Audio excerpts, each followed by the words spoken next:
between university scientists, agency scientists, people in NGOs.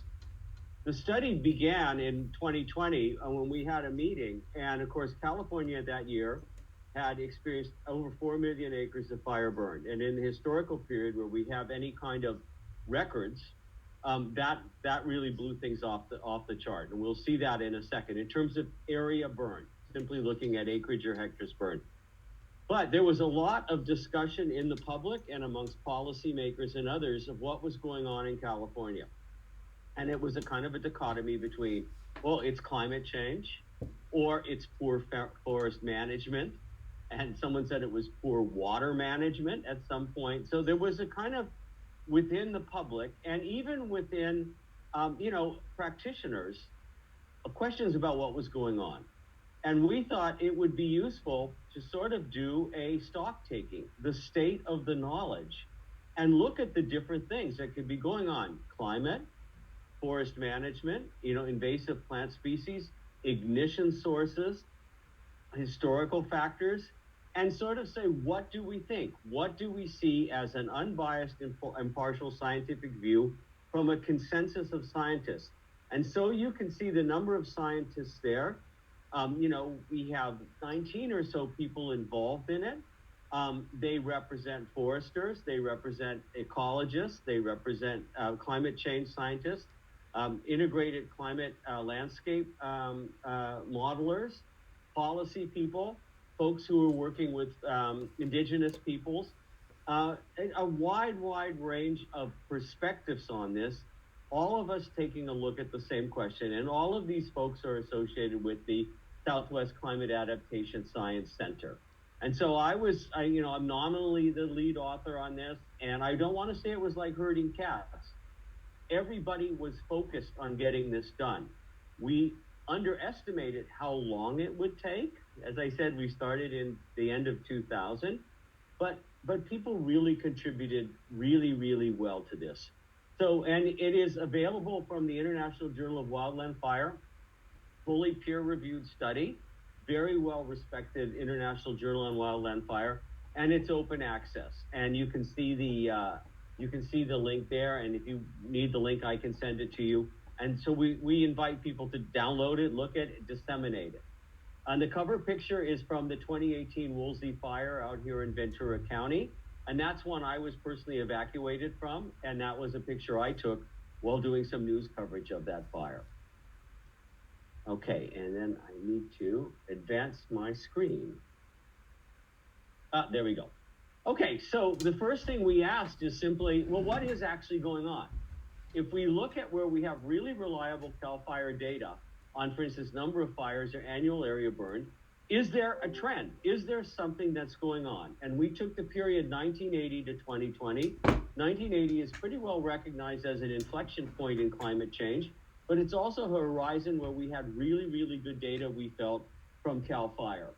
And we, by the way, we also ran non-parametric statistics on these to look at trend analysis and all of that. I'm not going to get into all of that, but what I'm going to show you is statistically significant, whether we use parametric or non-parametric approaches to test it. First of all, we see a significant increase in the annual area burned from 1980 to 2020. And there is, at the top of this, that's the 2020 fire year. And as I said to you, it just blew everything right off the charts, right? It was just an incredible year.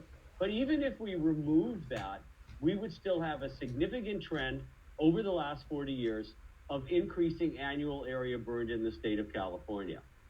What's curious is, if we then take a look at the number of fires, the number of recorded fires, so this is going to be fires which are, larger than like someone's, dumpster falling over and then putting it out, but recorded fires, we see that there's actually a decrease, a statistically significant decrease in the number of recorded fires over the same period.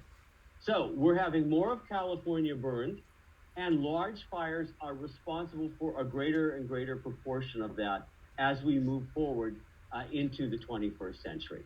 Those are the numbers there, those are the figures. So that's what's going on. 2020 is an anomaly, but it's part of a long-term pattern, okay? And it's a part of a pattern of increasing annual area burned, but decreasing number of fires. Now, We do not have comparable fire severity data for the entire state. But in a number of different systems, particularly conifer forested or mixed wood systems, we see that over this time period, we are getting increased severity in fires, right? But we do not have a comparable statewide data set to compare this to. But we do find in selected areas where particularly remote sensing work has been done, there are indications of increasing severity in fires as we move into the 21st century. So climate, obviously Southwest, Climate Adaptation Science Center, we're going to look at climate, and that's one of the things a lot of people talked about here.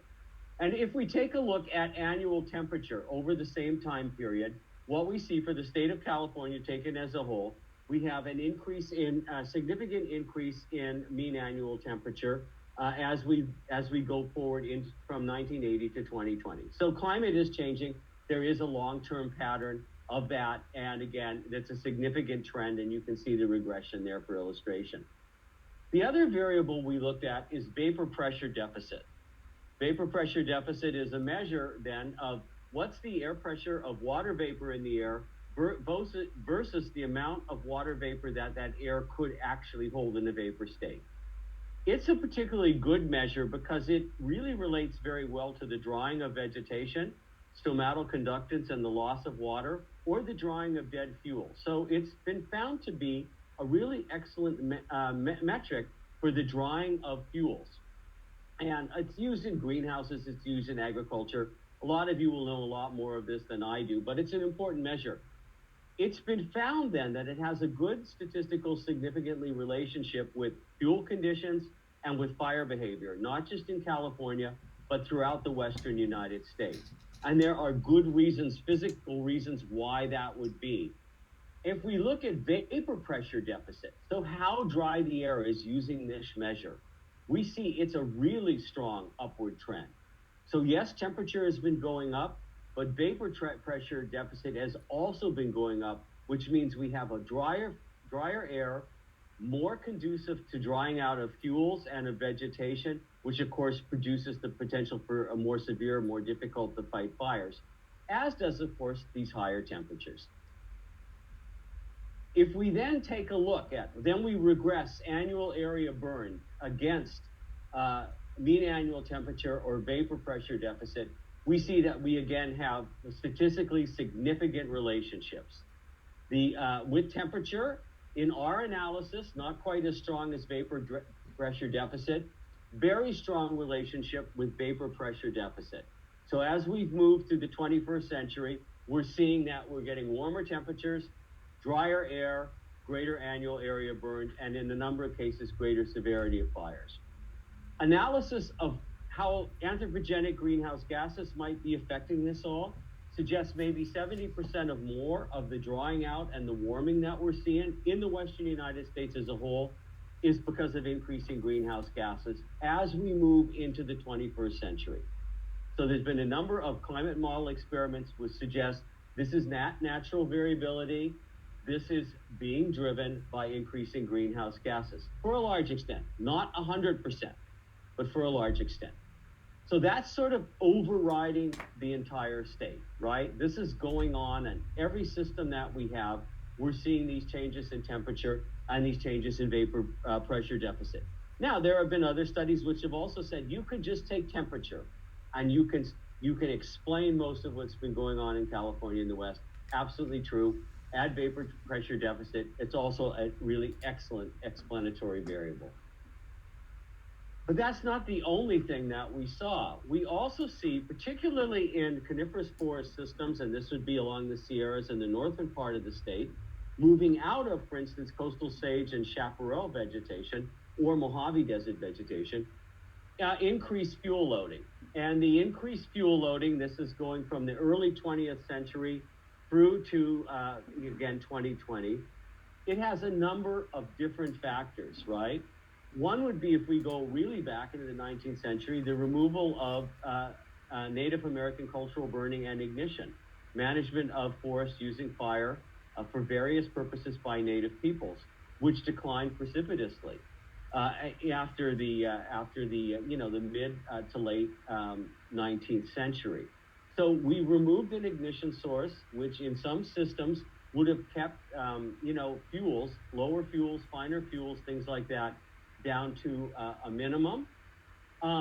There's other things that have happened. You had extensive logging in the 19th century. Then you have regeneration of some of those log sites with a lot of young trees and things like that coming up. Opening up the canopy with logging in some instances, that dries out the forest floor fuels, and you get more, greater chance of ignition, higher severity fire. There's a whole lot of factors, and a lot of them are ecosystem specific.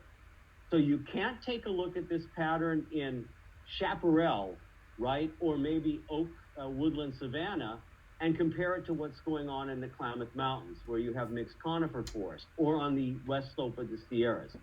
What we found is that you really got to look at the system you're working on and the history of that system to understand completely what's going on.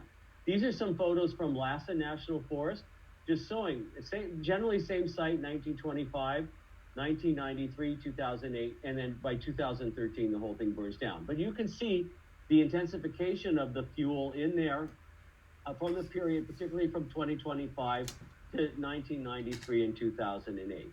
And that pattern's been repeated a number of places. This was provided to us by Alan Taylor at Penn State. This is a study by North et al., which again, we replicated the diagram in our paper.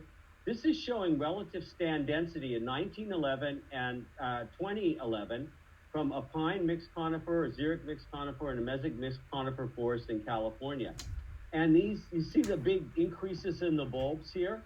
That's where the relative stand density was for a number of these different stands. And what you can see is the relative stand density was low in 1911 compared to relative stand density when we get to 2011. And you can see that in all these different forest types. So there's lots of survey data and things like that from U.S. Forest Service and others that shows there's been an intensification, again, in some systems of these fine fuels. And that's definitely one of the drivers in some, but not all, of the systems that we looked at. We also looked at ignition sources. What's gone on with ignition? Is this just more, over 90% of the fires in the state, ignition is human caused of one sort or the other. We have some really important lightning-caused fires, particularly in Northern California, higher elevations like in the Sierras. But in particular, you get to Southern California, human ignition, 97%. It's the number one cause of ignition. So we have always had an ignition source here. There's been some work by Seifert and John Keeley, Alex Seifert, that show that, aside from power infrastructure-based ignitions, there hasn't been an increase in arson. There hasn't been an increase in accidental ignition. You cannot peg that increase in annual area burned on increasing human ignition. It's an important part of that because it's high and it's always been there, but we haven't seen a sort of monotonic increase in human ignition as a source of these fires over the time period that we're studying. But it's always there. It's super important. So we looked at that as well as one of the things. So a number of different factors, but overriding everything is climate. And so then we published for practitioners and for the general public, and you might be interested in this, in Wildfire magazine, a kind of synopsis and an infographic. And again, this is available. It's available for free. You can download the whole issue. And what it did is it tried to put together, really in like 2 pages, the main conclusions of this big article, and in an infographic. And this is annual area burned back in 1980. We have just put a number down there, 649,000 acres. Annual area burned in 2020, which was really like out of control, but over 4 million acres. Number of fires, 9,000, number of fires, 13,000. And we just did time series as an infographic. Increasing density of the forest and fine fuels.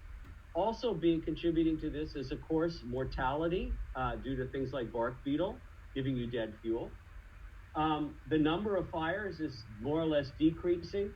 Atmosphere is becoming drier, temperatures are becoming hotter, and you have this long-term trend then in annual area burn. So our take-home message was, look, there's a lot of factors going on in California. One size is not going to fit all, either in an explanatory or a prescriptive fashion. And you guys all know that even better than I do, right? You really have to look at the system you're working on in terms of what would be the best management practice, right? And part of this is, by the way, being driven by management practices. You know, allowing fires in areas where there's no infrastructure to actually burn and fulfill some ecological functioning, right? And that is, you know, in many areas, a wise strategy. But the take-home message is that with climate change, you know, this is going to be with us. With California's natural environment and natural vegetation, this is going to be with us. The good news is this. We have a lot of folks like you. We have a lot of attention in the state, at the state and the federal level, to managing our ecosystems, managing our forests, and getting ahead of this. We understand it as a problem. We understand that climate change is part of that package, but does not solve the whole thing. And that maybe, if we're wise in California and we work together, we can actually put together kind of best practices. We can be an example, as we have done in the past with air pollution from vehicles, for example, right? An example of how to move forward. And that's what we're really hopeful for in the state, that state, federal government, NGOs work together, and that we can come for some really excellent best practices. Because folks, take a look at the news over the last few years. Look what's happening in other Mediterranean regions. Darling River Basin and Australia in general. The Mediterranean, look at the fires in Greece. I mean, the lessons we learn here, they have wider applicability beyond California. And so I'm hoping California, and all of us are hoping, that this state can take the lead in this. So that is sort of what I wanted to talk about, and thank you. And that's, by the way, a picture from my house when we got evacuated. So this is personal for me, okay? And so thanks for listening me out. Thank you so much, Glenn. That was an excellent presentation, and we have a handful of minutes. I'm wondering if we want to open it up for Q&A. Steve, you look like you want to say something to kick us off. You know me well, yeah. Like you get anxious. The paper's excellent. I just want to congratulate you on the paper. The approach that you took in prompting, or with the prompts, the questions, and the very pointed distilled points of each of the questions throughout the paper in a kind of in a nutshell kind of format. As I shared in the chat earlier, it's a very consumable and interpretable paper for the non-science reader, which I feel is super duper important right now, because a lot of the papers that are coming out are so analytically heavy that it's very difficult to actually follow them, and that makes it hard for the decision maker space in the problem solver set to grapple with those. And so I just want to congratulate you on that. You know, I'll share that we just were able to include your paper in the 5th National Climate Assessment because it just made it in the nick of time to the cutoff, which we felt was super important because it was such a well done paper. So I haven't met you personally, but obviously I know Carolyn English super well and have known her for years. And I love the work that the Climate Adaptation Science Center has done over the years. And I'm really happy that you're a member of that as well as UC Davis here in California. So I just want to thank you again, Glenn, for taking the time. I know you're super busy, and this is kind of a niche space for you to accommodate, but I do appreciate it. So thanks for that. Well, thanks, Stephen. If I could just say two things very briefly. First of all, obviously, I really appreciate that. And, Carolyn and Tamara and Sarah and everybody helped to mold that. The way it was put together and how we did that. And it took a lot of work to distill that down and kind of get that structure. But we did it exactly for the purposes you said. Even as practitioners or specialists within our field, we're having trouble communicating across, right? And that's exactly, and so if you found it useful, to us, that is a major win, okay? Yeah. A major win. So thank you very much for that. No, you're welcome. It'll be a hugely valuable contribution in the space. So with that, yeah. It's clear. I mean, those are challenging things to do, right? And we can talk at length about kind of the way the forest ecologists have addressed this issue versus the climate modelers, and they're on two sides of the approach, right? But this is just a perfect balance. It's just an exceptional paper. Well, thanks. It did take us years to get there, though, I want to tell you. Yeah. It really was work. We worked on it, so thank you. Sure. I'd like to. Other hands there, Lauren. Yeah, I was gonna say if Chris wants to ask a question or make a comment. Thank you for that chance, Dr. MacDonald. Thank you for that to the point, obvious revelation here: temperature, vapor, temperature, dryness, and stocking. Two questions for you. One is related to what do you think is the least or most important relative to those three metrics that you showed to reducing these replacing fires. And one thing I'm not sure if you went into in terms of the change in wildfire is the massive loss of structures and life for that matter. Over the last couple of decades. But really the first question, what do you think is most important among the three metrics that you showed and demonstrated as? Yeah, I'd probably say vapor pressure deficit, and you could debate though, climatologists will debate because temperature does a pretty good job too, okay? But maybe I would say VDP because I can see directly how that relates to fuel dryness and things like that. But temperature, there are studies which show temperature, you don't even need vapor pressure deficit, you can make a good thing with temperature. And we know that's affecting everything, right? That's right across the state. But here's the thing then, you get to your own forest, your own site, and those things might be changing. But if, for instance, you take a look at the fire, the recent one that was along the Nevada-California borderline, it was in Mojave, creosote bush vegetation. In that one, cheatgrass and invasive grasses was probably one of the number one drivers that allowed that fire to spread and become so intense. You know what I mean? And what we're trying to say is, look, we know that climate is going to make this worse, but you gotta get down on the ground and take a look at what your vegetation is and what your fuel configuration is and your past fire history. And so, and again, we're probably not going to do much within the state in and of ourselves to mitigate the change in climate, right? So then how do we manage it? And Chris, if I might just say something about the housing and about the loss of life, unbelievably important. And the point that we didn't get, we gave some numbers on that and the amount of money that we're spending in terms of fire suppression once they start, which has ballooned. Right? We're talking billions of dollars now. And yet the fire annual area burned is increasing despite the fantastic resources and people we have.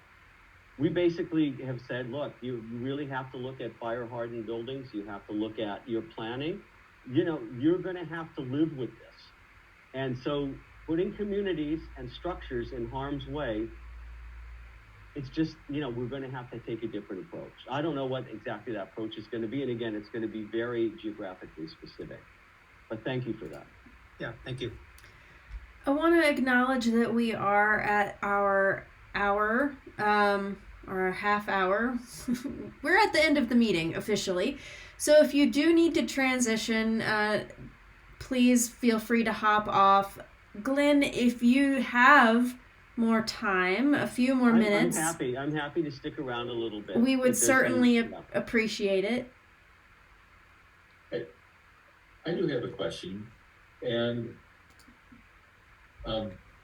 caveat, I'm a soil microbial ecologist, not a forest ecologist, but I've also been in this arena with ARS and previously with different government organizations of addressing grand challenges. And I'm curious if you all have thought within your group of, here would be the grand challenge for forest fire abatement 10 years down the road, 20 years down the road. Here's what's going to make a difference with where the climate projections are going. And there might be a question right now that can't be answered, which I understand, but would be very interested in your, I'm going to say, interest in engaging in the Grand Challenge, because ARS, primarily agriculture, but also in the agroforestry domains, would be interested in engaging around that. And also, we do have a strong group in Burns, Oregon, looking at cheatgrass invasion, not the same environment, but who could certainly be interested in coupling with you at another ARS location. But have you all talked about, here's the crazy idea to solve this problem? So I think that, first of all, I want to say I think that's just an excellent suggestion. And I think that tackling that, the way to tackle that would be, for the USDA and the Climate Hub to get together with the DOI Climate Adaptation Science Center in the West, and to bring in other partners as well and tackle it like that. And I think that that would be just a super, super exciting grand challenge to be tackled. And I think it's one that would certainly extend beyond the expertise we have in the Southwest Climate Adaptation Science Center, and would really, really benefit from a kind of a joint effort between things like the Climate Hub and USDA DOI. And I think we could make some progress. I would also add, I was fascinated to hear about, for instance, smoke and grapes. We do work at UCLA on smoke and human health, and that's a huge part of it. And you have to then look at, with human health, what are some mitigation factors that we might have in terms of helping people? You know what I mean? What are the health benefits that we're going to see going forward? In 10 years' time, maybe we can tackle the fires, maybe we can tackle the fuel with some ideas, but we're always going to have fires. And so we're always going to have that health thing. So, but I think as a starting point, this would be a fantastic grand challenge for something like the Climate Hub and USDA expertise, particularly in forestry, right? To come together with the climate group that I sort of represent. That's great. So Steve, I'll put you in charge of that. Kidding. But let's follow up. And I know the Northern Forestry Climate Hub, I'm sure there are other parts of the Forest Service like Climate Hubs that will be able to connect with this, and I think there would be engagement as far as what I understand from ARS and standing up a forest fire related grand challenge. And what can we do to abate that as we consider climate projections for the future? So thanks, Glenn. Much appreciated. My pleasure. Thank you. Thank you. I think I'm going to take the opportunity to sort of ask the last question, which really just, I think, builds on what you and Dave were just talking about. And it's a question that Hui Deng, as a reminder, she is with NRCS at the state office. She posed in the chat and she said, what are one or two things that this group, so this is folks from NRCS, from state offices, right, from ARS and the like, what are a couple things that this group can work on that kind of move us forward in this space? Oh, so that's a really good question. I think one of the things is severity, like getting some measures of severity. How much has severity actually changed? We just don't know enough about that yet. I think the other thing is this, is how, and we're doing some remote sensing work on this in my lab, but how much has pre-treatments actually affected either severity or the carriage of these fires? And what pre-treatments are really effective and cost effective and things like that. I think that's a really important question because it's awfully expensive, and I don't think that you're going to have the space to not do that, because you're going to have to look at fuel management, particularly around infrastructure where people are living, settlements and things like that, and also around certain biodiversity hotspots or species. And I'm thinking, of course, about giant sequoia, for example. And so I think that is still an area. And then finally, this is one that, this is the big uncertainty. Climate is changing. Most of these predictive models, they assume the vegetation is going to stay the same. We know that there is reproductive failure in some of these systems now, particularly for trees, right? How do we, if we want to reclaim an ecosystem, how do we go about it? What are some of the areas where we're going to lose the dominant tree species right now? What do we replace them with? And then what's that going to do? And I'm telling you, to my mind, this is a huge, huge unknown. And the climate models, you know, they don't know that 25 years from now, that mid-elevation forest in the Sierra may have a very, very different composition, right? And so to my mind, what's happening in terms of regeneration and how we can nudge that in certain directions, those are really important questions. And again, that's the U.S. Forest Service, Park Service, people on the ground, they've got to be working on. So those are the things. What's the severity? What are the pre-treatments? And how is this changing, and what are we going to do about that? It's always nice to leave these conversations with more questions than answers. If there's nothing else, I will say thank you all for coming today. And we do have a meeting scheduled for December, but we'll follow up with you on the date for that because some other conflicts have popped up on the calendar. So, Steve, is there anything you'd like to say before we close out?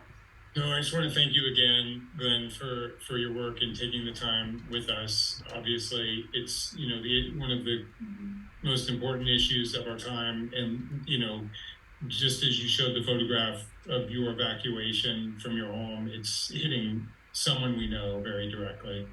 So, you know, thank you very much. Thank you. Thanks for inviting me. This has been just a pleasure, and thanks for all the thoughtful questions. All right. Thank you, everyone, and we will see you all next time. All right.